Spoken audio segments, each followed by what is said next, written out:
Занга академи. Чадвараа хөгжүүл ирээдүгөө бүтээ. За сайн байцгаана уу? Та хөлбөмбөрийн зах зээлд хамгийн үнцэнтэй ажилтан байж өөрийнхөө карьерийг амжилттай бүтээн үйлчилгээний салбарт тодоос тод гэрэлтсэн, үйлчилгээний салбарын онцлогийг мэдэрч мэдээлэлтэй, мэдлэгтэй, зам шин санаачлаг дүүрэн ажилд анх ярилцлаганд орохоос эхлээд тэр салбарын талаар мэдээлэл ихтэй байх тусмаа тэр салбарын талаарх өөрийн санаачлаг дүүрэн байх тусмаа ялангуяа байгууллага тулгарч байгаа асуудлуудын талаар мэдээлэлтэй тэр асуудлуудыг шийдвэрлэх өөрийн гэсэн аргатай байх тусмаа та тухайн салбарт үнцэнтэй ажилтан болж болох ажлын ярилцлага за мөн дээрэс нь ажилд орох магадлал чинь тун өндөр болох юм. Тэм ч учраас та үйлчилгээний салбарыг зүгээр л нэг хүн хоорондын харилцааг зохицуулахад зүгээр л нэг тухайн компани болон тухайн байгууллагын үйлчилгээг санал болгоход л болчихно гэж үзэж байвал том андуурал юм. Сүүлийн үеийн нийгэм ялангуяа одоо өснө өөрчлөгдөж байгаа цаг хугацаа маш түргэн мэт болчихсон хурдтай өөрчлөгдөж байгаа технологийн энэ 90 хүний оролцоо багтаа үйлчилгээнүүд газар авсаар байна. Харин та өөрөө энэ салбарт ажиллахаар шийдсэн бол танаар дамжуулагдсан хэрэгжүүлж байгаа бараа бүтээгдэхүүн, үйлчилгээ яагаад онцлог байх юм бэ? Та ямар учраас үнцэнтэй ажилтан болж чадах вэ гэдэг олон асуултууд, олон эргэлзээг тайлж ажилтнанд хамгийн үнцэнтэй ажилтан гэж өөрийгөө ойлгуулах боломжийг энэ сургалтнаас авахмаа. Өөрөөр хэлбэл та таны ажилд орохыг хүсэж байгаа, таны ажилд горилж байгаа салбар чинь үйлчилгээний байгууллага ямар нэгэн бараа бүтээгдэхүүнийг үйлчлүүлэгчид санал болгож тэдгээр бараа бүтээгдэхүүний талаар онцлог шинж хэв маягийг тодорхойлон ойлгуулж за мөн дээрэс нь хэрэглэх процесс хэрэглэх үйл явцад таны үйлчилгээ шаардлагатай юм салбарт ажиллах гэж байгаа бол яг одоо анхаарлаа сургалтанд хандуулаарай. Байгууллагын PR-ыг ойлгон мэдэрч хэрэгжүүлэн ажиллах энэ ур чадвар, энэ мэдээлэл, энэ мэдлэг, мэдрэмж байх тусмаа та илүү хурдан хугацаанд карьераа хийж энэ салбарын орлуулшгүй үнцэнтэй ажилтан болох юм аа. Тэгэхээр мэргэжлийн ур чадвараа нарийн мэдээлэлтэйгээ холбож өөрөөр хэлбэл олон нийтэд харилцах байгууллагын болон тэдгээрийн хоорондын илүү их нөгөө нэг олон жил стратегийн төвшөнд авч хэрэгжүүлэх бодлогыг, үйлчилгээг доктортой хэрэгжүүлэгч болохын тулд эдгээр ур чадварууд, эдгээр мэдээллүүд, эдгээр одоо хичээлүүд дээр авах зарчим дүрмүүд аргачлалууд танд заашгүй хэрэгтэй юм аа. Тэгэхээр хамгийн түрүүлээд та үйлчилгээний байгууллагт ажилд горлож шилдэг ажилтан эсвэл энэ салбарт өөрийн мэдлэг ур чадвараа нэмэгдүүлж мэрэгсэн ажилтан болохыг хүсэж байгаа бол байгууллага олон нийтийн харилцааг судалж ойлгож өөрийн гэсэн мэдээлэлтэй байр суурьтай болох нь маш чухал. Тэгэхээр байгууллага гэдэг ойлголтыг бид нар ямар үйлчилгээг, ямар соёлыг хэрэгжүүлэхийг зорддог компани, байгууллага, бизнес вэ, групп компани вэ? Ямар соёл нь илүү давмгай байдаг вэ? Тэнд ажиллаж байгаа хүмүүс юуг эрхэмлэн хүнддэг вэ гэдгийг бүхэлд нь харж маш сайн мэдээлэлтэй өөрийгөө бэлтгээрэй. Хоёрдугаарт нь олон нийтийн харилцаа гэдэг зүйлийг PR гэдэг хоёр үсгнээс илүүтэйгээр нарийн бас төвөгтэй байдлыг нь ойлгох, энгийн хялбарчилж өөрийг одоо оюун ухааныхаа төвшөнд томьёолж авах нь маш чухал байдаг. Ингэснээр та ажил горилж явах явцдаа ярилцлага замун дээрээс нь энэ салбарын үнцэнтэй нэгэн болохын тулд яаж тодорхойж ойлгож авах вэ гэж. Нэгдүгээрт нь сонирхож байгаа байгууллагаараа үйлчлүүлээд үз. Хоёрдугаарт нь үйлчлүүлж байх явцдаа санаагаа хэлээд үз. Гуравдугаарт нь туршилт хийж. Тэгэхээр өөрөөр хэлбэл туршилт хийх явц буюу энэ салбар тэр газар тэр үйлчилгээг хэрэгжүүлж байгаа компани та ажиллах эсвэл цагаар ажиллаж үзэх, эсвэл мэдээлэл өгөх, санал хүсэлтэнд нь оролцох гэх мэтийн илүү идэвхтэй харилцах байдлаар судлана гэсэн үг. Өөрийн эргэлзээтэй буюу эргэлзэж байгаа эсвэл сайжруулчмаар талыг олж харангуйтлаа тэрийг хэрэгжүүлж болох туршилтуудыг, мэдээллүүдийг зүгээр энгийн үйлчилгээ үзүүлж байгаа ажилтнтай хүртэл санаа бодлоо солилцоод үз. За дараагийн нэг зүйл нь бол тэр ажиллах гэж байгаа эсвэл салбарынхаа үйлчилгээг сонирхоод үз гэж. Тэгэхээр нэгдүгээрт нь энэ дээр таны суралцах сэтгэхүй хэр их байна, таны өсөн дэвжих хүсэл тэмүүлэл хэр их байгаагаас шалтгаална. Тэгэхээр сүүлийн үед ялангуяа энэ хөлбөмбөр эрхлэлтийн зах зээлд Монголд гэлтгүй дэлхийн хаанч байсан ажиллах. За бүр наад захын Монголын үйлчилгээний салбарт ажиллахад танд онцгой л маш чухал байна. Зүгээр л нэг анкет бөглөөд ажилд горлогчийн байр сууриас очиод одоо ажил олгогчийн асуусан асуултанд хариулах төдий. За бүр тэр асуултанд хариулж чадахгүй байна гэдэг бол таныг ямар их хүсэл эрмэлзэлгүй, ямар их бэлтгэгдээгүй байгаа, ямар их олон зүйлийг одоо судлах, суралцах сэтгэхүйтэй байна уугүй юу гэдгийг хэлбэрхаа мэдэж болох асуудал.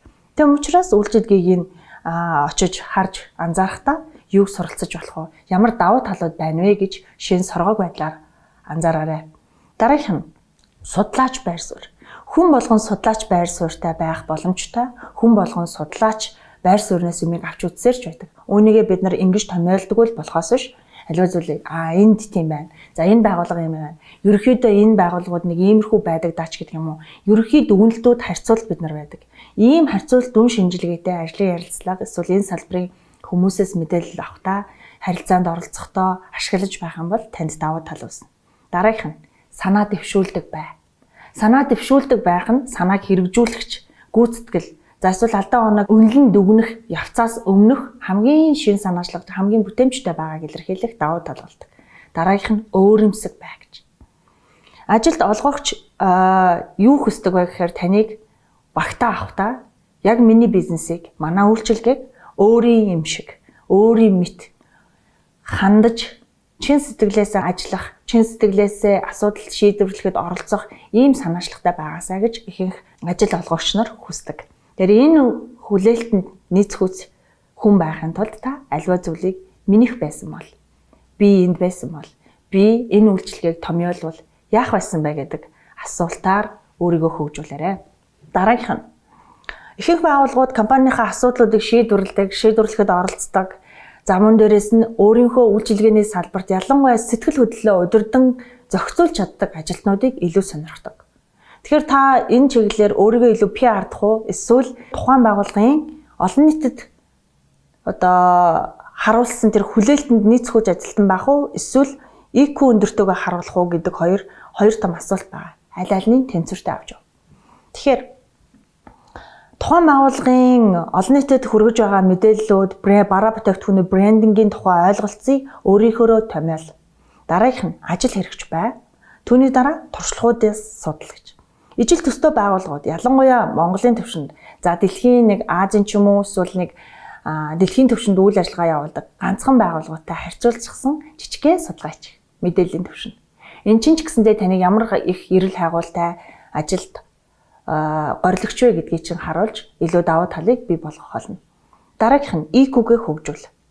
Тэгэхээр энэ дэр ямар ур чадвар байдаг вэ гэхээр мэргэжлийн ур чадвараас гадна шийдэх төвшин, судлаач байр суурьнаас гадна ажил олгогч нар нэг зүйлийг хүсдэг. Тэр бол илүү их мэдрэмжээ илэн далангуй илэрхийлж нөгөө мэдрэмжиндээ хариу үйлдэл үзүүлж чаддаг, түүнийгээ удирдах чаддаг, түүнийгээ зохицуулж чаддаг, тэрийг тэгээд сэтэлчиж ажиллаж уран зоригтой цаашдаа хөгжих эрмэлзэлтэй ажилд горлогчийг хайж байдаг. Тэм учраас мэдрэмжээ хуваалц, за мэдлэгээ баталгаажуул, за хийж чадхаа амлал гэж. Тэгэхээр ажилд горилж байх хугацаанд дийлэнх олон ажилд горлогчдын алдаа гаргаж байгаа нэг зүйл бол хитрхи их амлах. Хитрхи дэврэгэн одоо хүсэл амлалтуудыг өгж ажилд л тэнцэж байвал гэдэг байдлаар хандах нь маш том эрсдлийг, маш том ойлголтын зөрүүг, магадгүй энэ салбартаа бүхэлд нь үнэлэгдэхгүй байх маш том эрсдлийг дагуулждаг. Тийм учраас хийж чадхаа зүйлэл амлах, өөрийн туршлаган дээр үндэслэн ярих нь, өөрийгөө илэрхийлэх нь илүү аюулгүй. Дараагийнх нь тэгвэл яаж өөрийгөө энэ салбарт байх үнцэнтэй, ялангуяа байгууллагын буюу ажил олгогчийн байгууллагын PR-ыг ойлгож мэдэрч байгаа илэрхийлэх вэ гэдэг нь тэрийг илэрхийлдэгэ, тэрийг одоо хэрэгжүүлж чадна гэдгээ батлах цорын ганц түүхийд бол таны туршлага. Тэгэхээр ажил хийж эхлэегүй дөнгөж шинхэн төгсөж байгаа бол санаа зовх зүйлгүй. Амьдралын туршлага гэдэг зүйл дээр таны амьдралын туршид хийж хэрэгжүүлж байгаа хэв маяг, аливаа зүйлийг хэрэгжүүлдэг дадал зуршил гэх мэтийн зүйлсүүд бол таны туршлага. Ямар нэгэн цаг хугацааг амьдран өнгөрүүлсэн л бол тэнд та туршлага хоримтлуулсан л байгаа. Олон нийтийн ажилд оролцсон, төсөлд оролцсон, эсвэл яадгийн академик хичээлийнхаа төвшөнд өөрийнхөө хийж хэрэгжүүлсэн жижиг гэлтгүү туршлагуудыг товоолгон гаргаж харуулж хуримтлуулаарай гэж. Тэгээд ажилд горилогч бол хөдөлмөрийн зах зээлд зөвхөн туршлагаа зардаг. Тэм учраас танд зарах, үнэлэгдэх, үнэлүүлэх туршлага байгаа юу? Тэрийгэ одооноос хайж, тодорхойлж, томьёолж, эмэгтгэж аваарай. Тэгэхээр энэ туршлагууд нь юу вэ гэхээр урд өмнө нь хийж үзсэн, өөрчилсөн, даван гарсан, сорилт бэрхшээл, алдаа оноо, за амжилттай байсан альва хийж ард нь гарсан зүйлсүүдийн цуглуулга гэдгийг л сана. Ихэвчлэн бид нар туршлагатай хүн гэдгийг андуураад байдаг. Ялангуяа ажил хайж авах үедээ бүр өөртөө итгэх итгэл бүр унчсан байж байдаг. Ажлын туршлагагүй учраас, дөнгөж төгсөгч учраас, эсвэл яг энэ салбарт шинэ хүн учраас гэдэг. Олон өөртөө итгэх итгэлээ алдагдуулах мэдээлэлтэй, алдагдуулах тэр мэдрэмжтэйгээр ажиллах салбар руугаа орох тусмаа та өндөр эрсдэлтэй буюу өндөр айцтай байна. Айдас их байх тусам энэ салбарын мэдээлэл эсвэл асуудлуудыг олж харах нүд чинь байхгүй.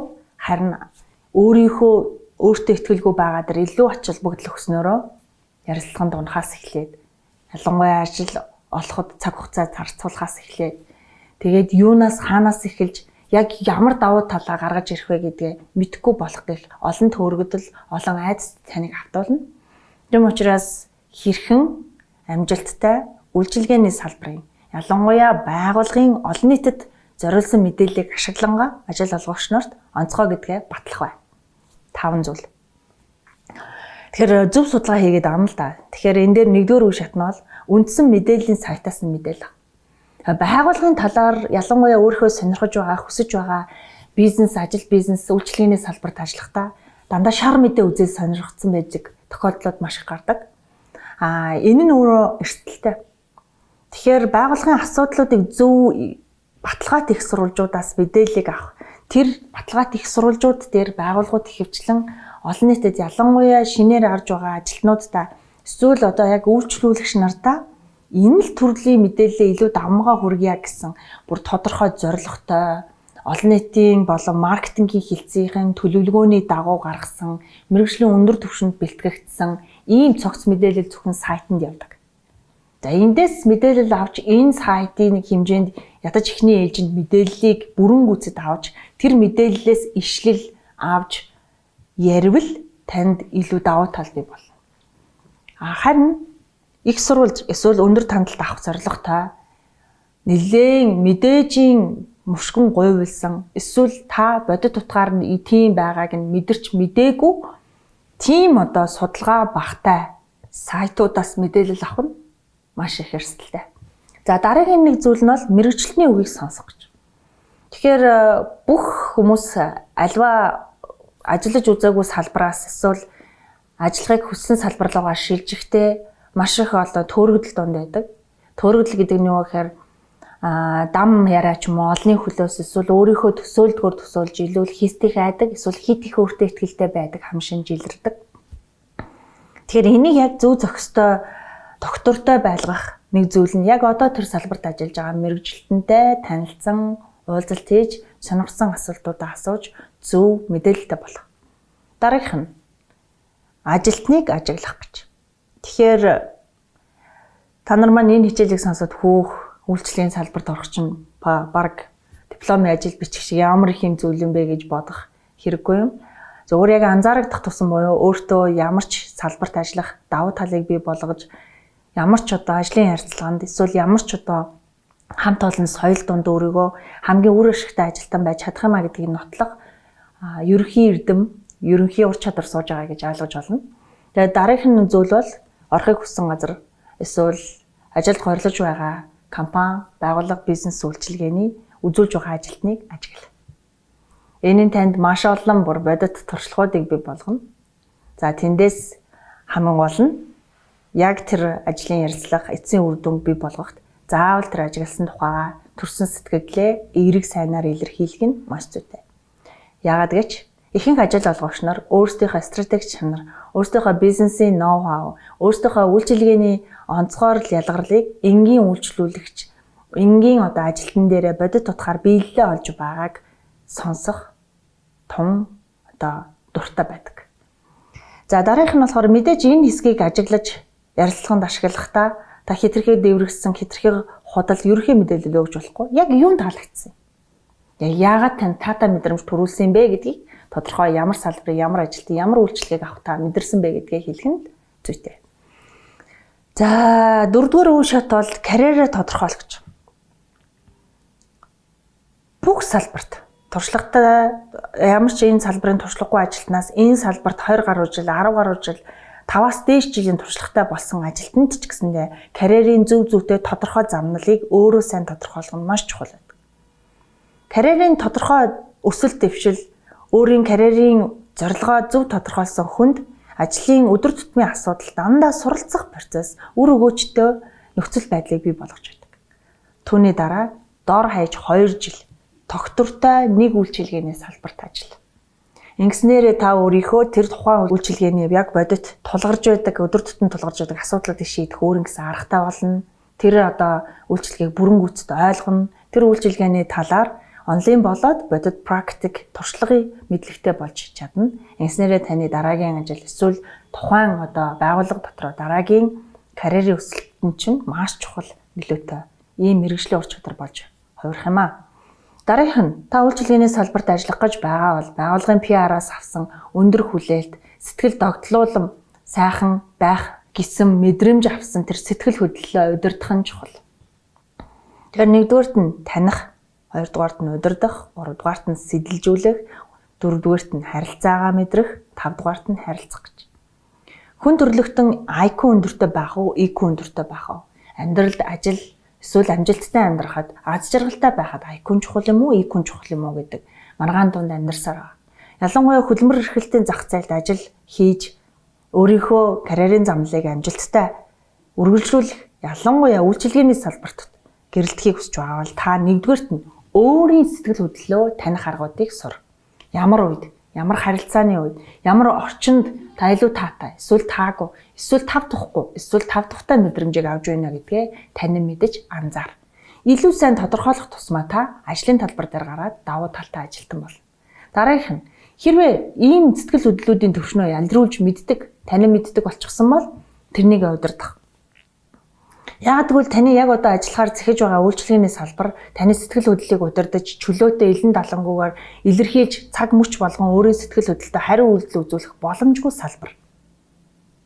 Харин үйлчилгээг яаж тогтвортой, яг тодорхой дүрм журмын дагуу ёс зүйн хэм хэмжээний төвшин байгууллагынхаа өгөх гээд байгаа онцлогийг илэрхийлэн тэр бүхэллэг хэсгийн нэг хэсэг болох бай гэдэгт бэлтгэгддэг ийм салбар. Тэм учраас та өөрийнхөө сэтгэл хөдлөлийг удирдах чадваруудад урьдчилан суралцаарай. Дараагийнх нь өөрийгөө сэдэлжүүлэх гэж. Яг одоо та ажил хайгаад маш их цаг хугацааг алдчихсан байгаа бол хичээлийнхаа өмнөх слайдуудыг хараад би буруу магадгүй бэлдээд байсан юм байна гэдгийг мэдэрч байгаа бол санаа зовж өгөлгүй өөрийнхөө дараагийн зорилгыг тавьж тэр зорилгодоо хүрэхин тулд урам зоригтойгоор өөрийгөө илүү эрч хүчтэй ажиллах аргуудыг туршиж үзэж чадчихвэл та өөрийгөө мотивацлж буюу өөрийгөө сэдэлжүүлж чадчихна гэсэн. EQ-гийн 5 том чадварын 3 дахь чадрыг эзэмсэн байна гэсэн. Дараагийнх нь харилцаа буюу бусдтай харилцах, бусдыг ойлгох, харилцаа буюу хүмүүсийн биеийн хилэмжнээс мэдрэмжийг авч тэрнийгээ танин мэдэрч чаддаг энэ ур чадвар суралцах. Тэгээ манай хичээлийн сэдвч гэсэн байгууллагын PR-ыг мэдэрч ойлгож хэрэгжүүлэх нь гэдэг сэдв байгаа шүү дээ.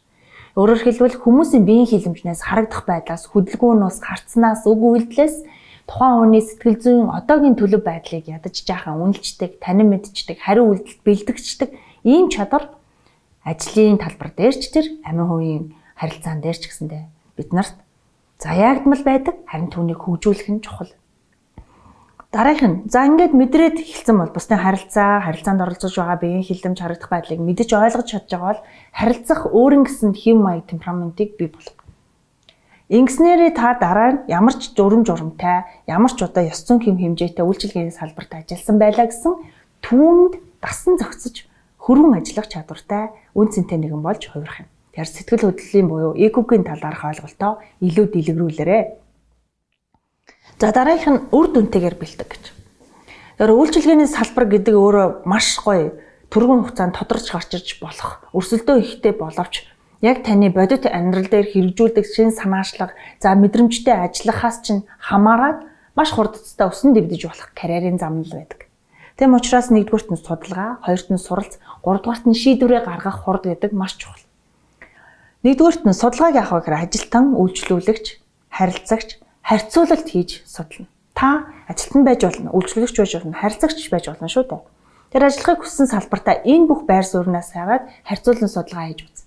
Дараа нь та ажилтан болсныхоо дараа эсвэл амжилттай ажилд горлож чадаж сонгон шалгаруулалтанд тэнцснийхаа дараа энэ дөрвөн байр сууриас өөрөө оролцоод үзсэн учраас байгууллага шин санаачлаг гаргаж ирэх санаачлагтай бүтээмжтэй ажилтан болж хувирахад чинь маш сайн бэлтгэл болно. Дараагийн суралц. Мэргэжлийн ур чадвараа нэмэгдүүлэх, мэдлэгээ нэмэгдүүлэх, тэгээ ажлын байран дээр мэргэшүүлэх салбараа, мэргэших салбараа урдчлаад сонгохыг хичээ. Ингэснээр цаашдаа нөгөө карьертай зорилготой, суралцах чиглэлээ олжчихсан, илүү мэргэжлийн төвшөнд ажиллах ийм зорилготой ажилд горилагчийг бусад өрсөлдөгчөөс чинь онцгойруулан авч үзэх нь ойлгомжтой. Дараагийн шийдвэр. Нэг газар, нэг салбарт, нэг том групп компани ч юм уу, нэг сонгосон газараа тууштай байх хугацааг би хэлж өгсөн. 2 буюу түүнээс дээш. Хизээж 2 сар дотор үйлчилгээний нарийн нандин ур чадваруудыг сурч амжидаггүй. За дээрэс нь үйлчилгээндээ тохиолдсон түүх буюу туршлагуудаа эмхдэг. Магадгүй таны үйлчилгээний ажилтан хэрхэн сайн үйлчилгээний ажилтан байх вэ гэдэг номч гаргаж болох юм. Өөрөөр хэлбэл бодит туршлага гэдэг хэдэн мянган онлын мэдлэгээс илүү хүнд үр өгөөж гэдэг нь туйлын үнэ. Дараагийнх нь доктортой байх. За эдгээрийг бэлдснээрээ та илүү сайн тасралтгүй суралцаж ажил олгогчид эзэдийн хүлээлтэнд нийцсэн, хүлээлтээс нь хэтэрсэн ажилд горилагч байж чадах юм аа гэж. Ямар ч салбарт ажилласан байсан тухайн салбарын мэдлэг мэдээлэлтэй харьцуулан дүгнэж чаддаг. Энэ салбарт байгаа асуудлуудыг оновчтой тодорхойлдог. Тэр асуудлуудыг шийдвэрлэхэд өөрийн хувь нэмрээ оруулж чаддаг. Тэрнийг шийдвэрлэхэд оролцогч нэгэн байхын тулд өөрийгөө хэрхэн сурч хөгжих, хэрхэн мэргэжлийнхаа хувьд хүсэж дэвжих зорилготой бай гэдгээ, хэрхэн тууштай ажиллаж үр дүн гаргахыг хүсэж байгаа вэ гэдгээ илэрхийлэх тусмаа та хөдөлмөрийн зах зээлд, хөдөлмөр эрхлэлтийн харилцаанд оролцох давуу талтай ажилд горилагч болох юм.